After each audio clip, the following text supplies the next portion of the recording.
Hey guys, Jonah here, back with another beer review, and I thought today I would delve back into one of my older boxes when I found some cool beers, so they're in the fridge, and this is the first one. It is from the Siren Time Hop Series Beer 52 box. The magazine is, I mean, it costs, if you were to buy this, £8. This is not worth the toilet paper it's written on. It's just there's so much in there that it annoyed me. But tell you what wasn't in there, any details about this beer. And this is the beer we're having today. It's Siren Centennial. I believe it's a single hop beer. And it's in collaboration with Good Word Brewing. You can just about see them on there. Or hopefully. Oh, yeah, having some issues. There we go, Good Word Brewing. Click on that QR code if you would like. And the reason I chose this one first is Centennial is my absolute favourite hop of all time, I think, way above Cascade. And it says, Time Hops explores the world of the most iconic hops, and basically about different breweries, etc., that changed the face of brewing history. Centennials takes us to West Coast Revolution 30 years ago-ish, where it pushed the boundaries of bitterness. Now, there is a spider diagram. Where is he? I've seen him somewhere. There he is. Down at the bottom, it's obviously piney is the main one. Quite a bit of malt in there. Quite bitter as well. A little bit of kind of sweetness, etc.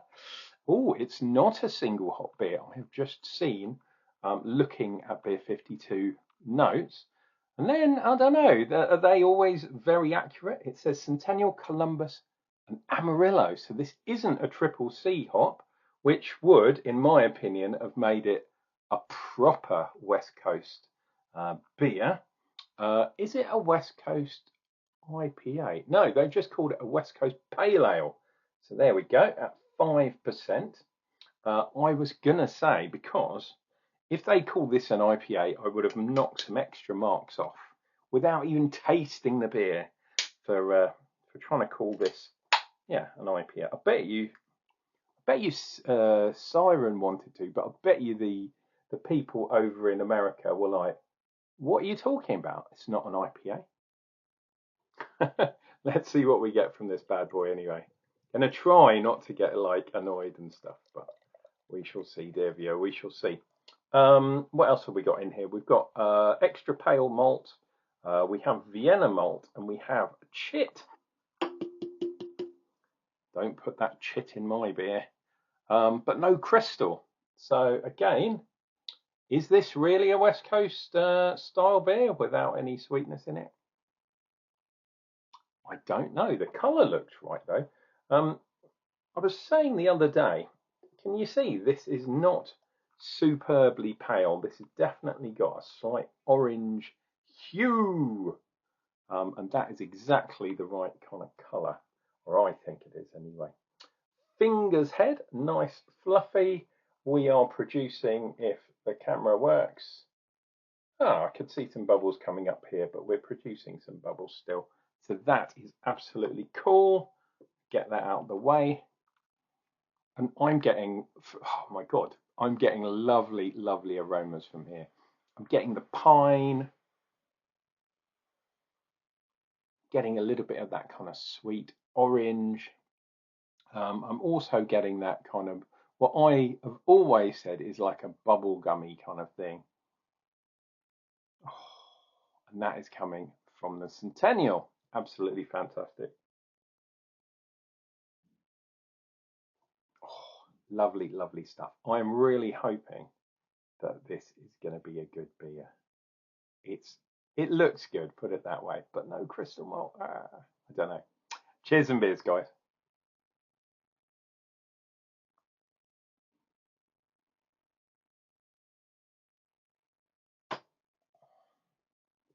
Oh. Okay, interesting. That's a lot more bitter than I was thinking it would be. Um, yeah, that's quite strange. In fact, it's not sweet. It's hop bitterness. That's all I can say it would be.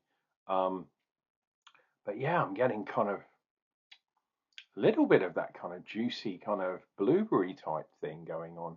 Maybe that is coming from the Centennial. There's a little bit of pine there in the background, and my computer is fan has just come and gone. And again, it's not low flying aircraft, dear viewer. It is my damn computer. When will this heat end? So apologies if you can hear that in the background. Um, yeah, the other thing I'm thinking is where's the orange? But maybe the juiciness I'm getting is kind of from the Amarillo hops, as opposed to the blueberry, which I guess is coming from the Columbus. Is that right? It's been quite a long time since, obviously, Citra is everywhere, but things like Cascade, Centennial, Columbus, where 20 years ago they were really prevalent, they were like everywhere. Not so much these days. People have definitely gone across the other side of the world potentially. Things like Citra, things like Mosaic. Citra is an American hop, I believe. Ooh. Oh, absolutely fantastic. Wow, what I might do is, if I move the camera a little bit closer to me, is that going to mitigate the noise? Because I can definitely hear it. So if I can hear it, you can probably hear it too. And it's kind of putting me off my stroke, as it were.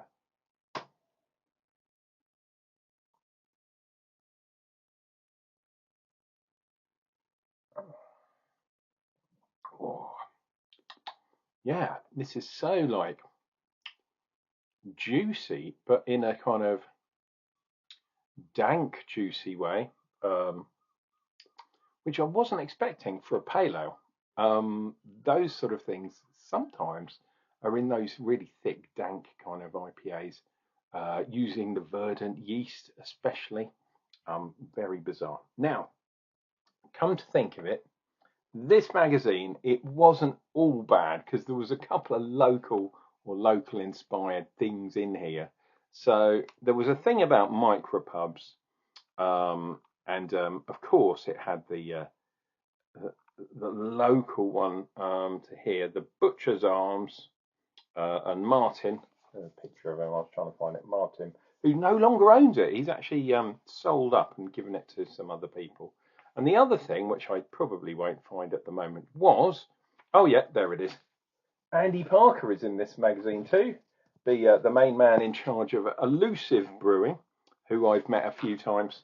Um, and we're kind of lucky because he struck up a bit of a friendship with the other Andy, who owns the Royston pub. And if you go in there any time of the week, he's probably got an Elusive beer on. He has so many of their beers, even the kind of crazy ones. It's ridiculous. And I think the one he's got on at the moment is 8-bit, I think it is. Um, there's a lot of computer stuff for Elusive. But yeah, 8-bit, whatever the version is at the moment, because there's different versions. Oh, it's just some of the writing in there. There was an article about, oh, it's so trendy to take your laptop to the pub with you, darling. It's like, oh, just go fuck off.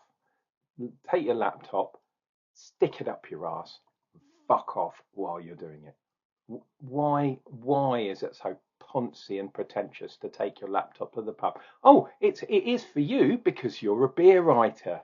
Nobody thinks like you apart from the nutters in the asylum.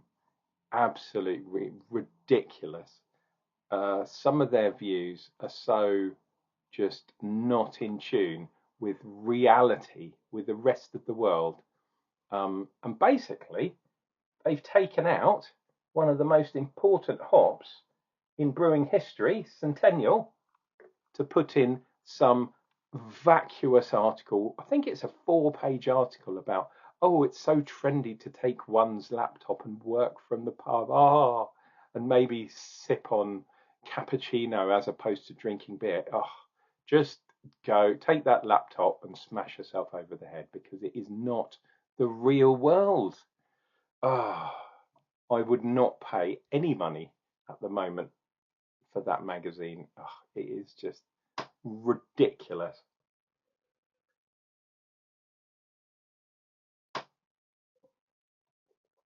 Anyway, back to the beer. I don't know why, but I thought this was going to be a single hop series because Centennial is mainly on there. However, there are at least 3, possibly 4 other beers that I've got chilling. I think I've got 3 of them in the, no, 3 of them including that one. So yeah, I'm going to probably do those in a row, and they're all promoting different hops, which I think is one of the fantastic things. Smash beers, especially, this one isn't, but any kind of beers that have a single hop or a prominent hop is really good if you are trying to get into tasting beers, which is what I'm all about. So you get to know the characteristics and stuff. Unfortunately, this one, not hoppy enough, in my opinion, to be a West Coast style. I mean, maybe, but yeah. And the other thing is, it's got Amarillo in. If it had a triple C, it would be full on West Coast style. And it doesn't have crystal in it, crystal malt.